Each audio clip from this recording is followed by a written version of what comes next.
हमारा next theoretical topic है mu recursive functions. Okay, तो ये साइन है वो म्यू साइन है, म्यू रिकर्सिव फंक्शंस कहते हैं इसे। बेसिकली ये रिकर्सिव फंक्शंस ही हैं या कंप्यूटेबल फंक्शंस हैं, ठीक है, कि जिसको हम ट्यूरिंग मशीन से रिप्रेजेंट कर सकते हैं। इसको कंप्यूटेबल फंक्शंस भी कह सकते हैं। ओके, सो ये एक पेरेंट क्लास है। किसका पेरेंट क्लास है? प्रिमिटिव रिकर्सिव फंक्शंस का। ठीक है, तो अगर हम ऐसे फंक्शंस को सेट एम से रिप्रेजेंट करते हैं, ठीक है, अगर सेट एम वो म्यू रिकर्सिव है या सिंपली रिकर्सिव है, ठीक है, ऐसा एक पार्शियल फंक्शन है, तो उसको इस तरीके से डिफाइन कर सकते हैं, उसके पॉइंट्स इस तरीके से हो सकते हैं, ठीक है। तो एवरी इनिशियल फंक्शन या बेसिस फंक्शन, इनिशियल फंक्शन को हम बेसिस फंक्शन भी कहेंगे। तो इनिशियल फंक्शन या बेसिस फंक्शन है वो एम के अंदर ही है। अगर एम है वो म्यू रिकर्सिव फंक्शन है यानी रिकर्सिव फंक्शन है, तो उसका बेसिस फंक्शन है वो भी एम के अंदर है। Every function obtained from the elements of M, जो एम में एलिमेंट्स हैं उनके एलिमेंट फंक्शन से जो हम कंपोजिशन बनाते हैं या प्रिमिटिव रिकर्जन क्रिएट करते हैं, यानी रिपीटेटिव फंक्शन या repetitive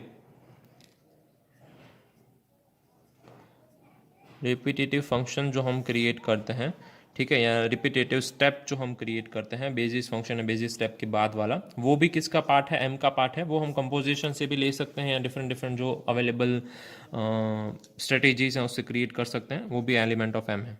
okay, so for every just a second, yeah, so for every n greater than 0 or equal to 0, every total function कि ऐसा फंक्शन कि जिसके सारे एलिमेंट्स जितने हम यूज़ करते हैं उसमें से एक आंसर प्रोड्यूस होता है, ठीक है, वो m में है और हर एक एलिमेंट के लिए वो चीज़ डिफाइन है। तो function M F N raise to N है, वो कैसे डिफाइन होता है? M F of X for a given X, mu Y of F of X Y is 0। Fine, ऐसा मिनिमल फंक्शन है कि जहाँ पे एफ ऑफ एक्स वाई 0 है, उसका जो इन आउटपुट है वो हम म्यू वाई को देंगे और जो हमें उसका आउटपुट मिले उसको हम एम एफ ऑफ एक्स के फॉर्म में रिप्रेजेंट करेंगे। वो भी किसका एलिमेंट है? एम का एलिमेंट है। तो ये सारी चीज़ें जो हम डेफिनेशन के तौर पे बात कर रहे थे वो एक डेफिनेशन है म्यू रिकर्सिव फंक्शंस की, थियोरेटिकली पूछी जाती है। Mu recursive function basically computable functions हैं जो कि मिनिमलाइजेशन रिप्रेजेंट करते हैं। ओके, ऐसे फंक्शंस के लिए डेफिनेशन इस तरीके से की जा सकती है जो हमने यहाँ पे देखी थी वो। Okay, and no other functions are in the set M. जो हमने डिस्कस किए हैं उसके अलावा कोई भी सेट एम में फंक्शन नहीं आते हैं, वो इंक्लूसिव है। हमने जो डिस्कस किए हैं वही फंक्शन उसमें आते हैं। Okay, all mu recursive functions are computable. जैसे कि मैंने बात की उसके लिए हम क्या क्रिएट कर सकते हैं? कंप्यूटेबल का मतलब है टीएम क्रिएट किया जा सकता है, ट्यूरिंग मशीन, ठीक है। किस फंक्शंस के लिए ट्यूरिंग मशीन क्रिएट किया जा सकता है, किस फंक्शन के लिए नहीं क्रिएट किया जा सकता, वो बहुत इंपॉर्टेंट है। फाइन, तो म्यू रिकर्सिव फंक्शंस क्या है पता है। इसके बाद इसका एक छोटा सा थियोरेटिकल टॉपिक है गूडल नंबर्स। तो वो गूडल नंबर्स टॉपिक देख के हम एक थियरम प्रूव कर देंगे। थियरम जनरली पूछा जाता है, तो गूडल नंबर्स देख लेते हैं पहले क्या होता है, उसके हिसाब से हम थियरम प्रूव करेंगे। फाइन, तो गूडल नंबरिंग है वो एक थियरी है बेसिकली, जो एक गूडल नाम के साइंटिस्ट ने दी थी, कर्ट गूडल, ठीक है। वो क्या कहता था, ऐसी हमें एक एनकोडिंग स्कीम बनानी चाहिए। एनकोडिंग स्कीम का मतलब है हमें रिप्रेजेंटेशन वे बनाना चाहिए, इस तरीके से हम रिप्रेजेंट कर सकते हैं। Assign numbers to the statements and formulas, जो मैथमेटिकल स्टेटमेंट्स हैं या फार्मूलाज हैं उसको हम नंबर्स असाइन करने चाहिए, नंबर्स असाइन कर सकते होने चाहिए, ठीक है। ऐसी एक एक्सियोमेटिक सिस्टम होनी चाहिए। एक्सियोमेटिक का सिस्टम है ऐसा एक रिप्रेजेंटेशन सिस्टम होना चाहिए। ओके, रिप्रेजेंटेशन सिस्टम जिससे हम चीज़ें रिप्रेजेंट कर पाएँ। ओके, सो गूडल है वो डिस्क्राइब कर सका था ऐसे logical relations between objects in the system by numerical formulas. ध्यान रखेंगे, इंपॉर्टेंट चीज़ है न्यूमेरिकल वे में चीज़ों को रिप्रेजेंट करना। Okay, and expressing relation between numbers. कोई भी एक सिस्टम है उसमें अगर हम चीज़ों को नंबर से रिप्रेजेंट कर पाएँ और उसका रिलेशन दिखा पाएँ तो बहुत इंपॉर्टेंट होता है। उसको सरप्राइजिंगली अनएक्सपेक्टेड रिजल्ट्स भी मिले लॉजिकल सिस्टम्स के बारे में, ठीक है। अगर जब उसने चीज़ें न्यूमेरिकल फार्मूला में रिप्रेजेंट की, ऐसी एक्सियोमेटिक सिस्टम उसने बनाई, एनकोडिंग स्कीम भी कह सकते हैं, एक्सियोमेटिक सिस्टम भी कह सकते हैं। फाइन, तो उसकी वजह से उसने स्टेटमेंट्स और फार्मूलाज को कैसे रिप्रेजेंट किया? न्यूमेरिकल फॉर्म में रिप्रेजेंट किया।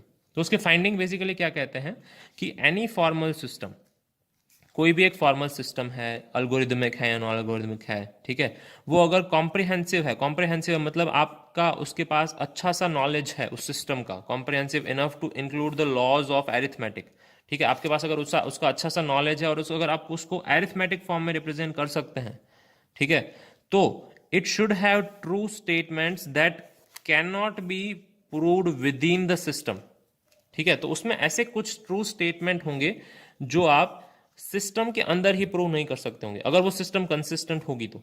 ठीक है, अगर वो सिस्टम कंसिस्टेंट होगी तो उसमें अंदर कुछ स्टेटमेंट होंगे जिसको आपको नंबर फॉर्म में या ऐसी एक्सियोमेटिक फॉर्म में रिप्रेजेंट करना पड़ेगा टू प्रूव देम करेक्ट।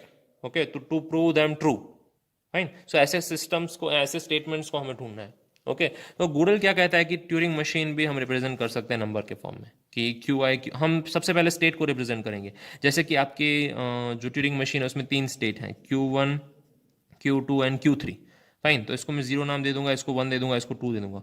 बाद में हम है जो उसका बेसिकली प्रेजेंट स्टेट रिप्रेजेंट करेंगे, कि प्रेजेंट स्टेट उसका कौन सा है। उसको हम प्रेजेंट स्टेट को इसमें से ही रिप्रेजेंट करेंगे कि 0, 1 या 2 ही होगा। तो प्रेजेंट स्टेट लेट्स से 2 है। फाइन, सॉरी, पी है वो रिप्रेजेंट करता है करंट टेप पोजीशन, कि वो टेप है हमारी, तो करंट टेप में कौन सी पोजीशन पे हम खड़े हैं। ठीक है, current state, current tape position, and then we have tape number, कि लेट से हमारे पास मोर देन 1 टेप्स हैं, तो हम कौन से टेप में खड़े हैं, 0 या 1। That can be represented using 0 और 1। यहाँ पे हम टेप पोजीशन कौन सी है, 1 2 3 4 5 6, तो 6 टेप पोजीशन पे से हम फर्स्ट पे हैं, सेकंड पे हैं, थर्ड पे हैं, फोर्थ पे हैं, ये भी हम रिप्रेजेंट कर सकते हैं। सो इस तरीके से हम चीज़ों को नंबर असाइन करके एज अ टीएम यूज़ कर सकते हैं। TM can also be represented using numbers, क्योंकि वो एक कंसिस्टेंट सिस्टम है। ओके, और उसमें कुछ स्टेटमेंट्स हैं वो ट्रू प्रूव नहीं कर सकते हैं हम यूजिंग टीएम ओनली, तो हम उसको नंबर्स में रिप्रेजेंट करने पड़ते हैं, उसके बीच में एक्सियोमेटिक एक रिप्रेजेंटेशन एस्टेब्लिश करना पड़ता है। फाइन, सो ये गूगल ने बताया। तो अब गूगल का इस स्टेटमेंट का, इस चीज़ों का, प्रूवन थिंग्स का यूज़ करके हम एक थियरम प्रूव करना चाहेंगे। ठीक है, तो let's see that theorem. Fine, so based on Google's finding हम क्या कहते हैं कि एवरी कंप्यूटेबल पार्शियल फंक्शन, जो भी फंक्शन है वो कंप्यूटेबल है, जिसका मतलब है जिसकी वजह से टीएम बना सकते हैं हम, जिस फंक्शंस के बारे में हम ट्यूरिंग मशीन क्रिएट कर सकते हैं, वो फंक्शन अगर n नंबर्स मिला के कोई एक आउटपुट हमें देता है तो वो म्यू रिकर्सिव ही होता है। ठीक है, इससे पहले हमने एक थ्योरम देखा जिसमें कहा गया था कि म्यू रिकर्सिव फंक्शन है वो कंप्यूटेबल होते हैं। यहाँ पे हम क्या कह रहे हैं, कंप्यूटेबल फंक्शन होते हैं वो क्या होते हैं, म्यू रिकर्सिव होते हैं। फाइन, तो हमें बेसिकली प्रूव क्या करना है कि एवरी कंप्यूटेबल पार्शियल फंक्शन है वो म्यू रिकर्सिव है। फाइन, उसके लिए हम ये फॉर्मूला यूज़ करेंगे। Fine, if f is computed by Turing machine t, अगर कोई f है वो ट्यूरिंग मशीन t से कंप्यूट हो सकता है। ओके, तो हम इस फंक्शंस का यूज़ करके वो प्रूव कर सकते हैं। कौन से फंक्शंस, तो सबसे पहले उसका इनिशियल कॉन्फ़िगरेशन है ट्यूरिंग मशीन का, वो कितने स्टेट का है वो देखना है हमें। उसका आउटपुट है हम वो कोई पर्टिकुलर ट्यूरिंग मशीन के मूव्स को देंगे। ट्यूरिंग मशीन अगर t है तो उसके मूव्स को ft कहेंगे, और उसके रिजल्ट उस मूव्स से हम प्रोड्यूस कर रहे हैं, तो इन तीनों, इसका आउटपुट हम इस फंक्शन को देंगे। सो ये कंपोजिशन साइन है, अगर आप ध्यान से देख रहे हैं तो ये कंपोजिशन साइन है। उसको हम डिफरेंट तरीके से भी लिख सकते हैं। ठीक है, इस फंक्शन को हम कैसे लिख सकते हैं कि इनिट कॉन्फिग ऑफ n, ये हमारा फंक्शन है, इस फंक्शन का आउटपुट हम देंगे ft को। ओके, यहाँ पे भी t लिख सकते हैं। इस फंक्शन का आउटपुट मैं किसको दूंगा, रिजल्ट t को। फाइन, सो इस तरीके से हम एस्टेब्लिश करके f लिख सकते हैं।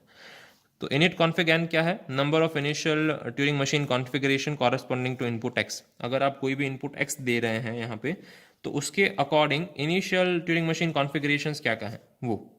फाइन, फिर ft क्या है, processing done by t using tm moves, अलग अलग टीएम मूव्स का यूज करके उसने क्या प्रोसेसिंग किया है। ओके, और अगर टीएम है, if F is of N accepting configuration, अगर हम जो एन स्ट्रिंग दे रहे हैं वो एक्सेप्टिंग कॉन्फ़िगरेशन की है, तो result of T of N क्या होगा, एफ ऑफ एक्स होगा, एंड डिनोट्स द आउटपुट, वो आउटपुट डिनोट करता है। ठीक है, हमें कोई एक फंक्शन एफ ऑफ एक्स मिल जाएगा, एफ ऑफ एक्स स्ट्रिंग है वो अगेन क्या रिप्रेजेंट करेगी, ये चीज़ रिप्रेजेंट करेगी जो हमने ये कंपोजिशन फंक्शन बनाया है वो। फाइन, और हमें कुछ आउटपुट मिल जाएगा अगर n का कॉन्फ़िगरेशन सही है तो। फाइन, तो हमें प्रूव क्या करना है, बेसिकली इसके सारे थियरम्स के पार्ट सही हैं। अगर पहला पार्ट सही है, दूसरा पार्ट सही है और तीसरा पार्ट सही है, तो ऑब्वियसली पूरा थियरम सही है।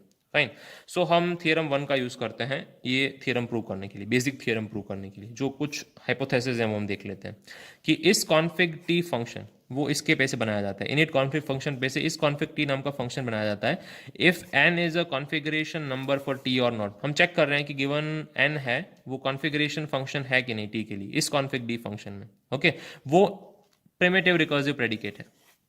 ध्यान रखेंगे हम सबको प्रिमिटिव रिकर्सिव है वो दिखा देंगे। अगर हम सबको प्रिमिटिव रिकर्सिव दिखा देंगे इन तीनों फंक्शंस को, तो हम इवेंचुअली प्रूव कर पाएंगे कि हम जिस फंक्शन की बात कर रहे हैं कि एवरी कंप्यूटेबल पार्शियल फंक्शन है वो म्यू रिकर्सिव है, यानी प्रिमिटिव रिकर्सिव है। ठीक है, तो पहली बात हमने इसको प्रिमिटिव रिकर्सिव बता दिया, इस कॉन्फिग डी को।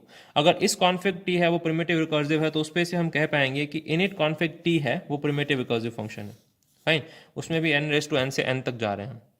ठीक है, तो इस फंक्शन पे से ही ये फंक्शन आया हुआ था, इसको हमने प्रिमिटिव रिकर्सिव प्रूव कर दिया है यूजिंग सम थियरम। ठीक है, हम यहाँ पे सारा अजम्पशन ही करेंगे, पर अजम्पशन किस फॉर्म में लिखना है, थियोरेटिकली किस फॉर्म में प्रूव करना है। ठीक है, this is a very deep concept that can not be asked in 7 और 6 mark, but they are generally asking this theorem. Fine, अगर वो पूछ रहे हैं तो हम क्या लिखेंगे उसका डिस्कशन कर रहे हैं। पहले थियरम 1 लिखेंगे, इस कॉन्फिग टी फंक्शन है जो कि हम प्रूव कर सकते हैं कि वो प्रिमिटिव रिकर्सिव है। अगर ये प्रिमिटिव रिकर्सिव है तो ये फंक्शन भी प्रिमिटिव रिकर्सिव है, क्योंकि ये उसका पेरेंट फंक्शन है। ठीक है, और again result T of n to n, अगर कोई एक एलिमेंट का रिजल्ट एक एलिमेंट आ रहा है, ठीक है, तो वो भी प्रिमिटिव रिकर्सिव फंक्शन है। तो हमने प्रूव कर दिया है कि हमारा फर्स्ट रिजल्ट है वो प्रिमिटिव रिकर्सिव है, थर्ड रिजल्ट है वो भी प्रिमिटिव रिकर्सिव है। बाकी बात करेंगे एफ ऑफ टी के लिए, तो एफ ऑफ टी यानी डिफरेंट डिफरेंट मूव्स हैं ट्यूरिंग मशीन के, तो वो डिफरेंट डिफरेंट मूव्स के लिए हम देख रहे हैं कि हर एक मूव का टी है जो पर्टिकुलर जगह से पर्टिकुलर जगह पे मूव कर रहा है वो प्रिमिटिव रिकर्सिव है। क्यों? क्योंकि हर एक मूव के लिए बेसिक फंक्शन डिफाइन है और रिपीटेटिव टास्क भी डिफाइन है। Okay, because it is obtain from primitive recursive total function by unbounded minimalisation. तो ये जो मूव वाला है वो अनबाउंडेड मिनिमलाइजेशन का फंक्शन है, जो हमें एक प्रिमिटिव रिकर्सिव फंक्शन ऐसा प्रूव कर सकते हैं। Hence second one is also prove primitive recursive. तो हर एक फंक्शन के अगर 3 कंपोजिशन से बना हुआ है, तीनों कंपोजिशन अगर प्रिमिटिव रिकर्सिव प्रूव करते हैं, तो using mathematical rule we can say that this is primitive recursive, this is primitive recursive and result is also primitive recursive. The whole function is primitive recursive. तो जो हमारा partial computable function में primitive recursive ऐसा कह सकते हैं। ठीक है, सिर्फ हमें 4 थियरम के बारे में लिखना है, चारों थियरम प्रिमिटिव रिकर्सिव ऐसा दिखाना है हमें। ठीक है, if you can do it very nicely and compactly then this is a cash marks. Okay, so हमें ध्यान रखना है कि थियरम में क्या पूछा जाता है। Every computable partial function is mu recursive. Fine, so that's it, let's move on to the next theory topic.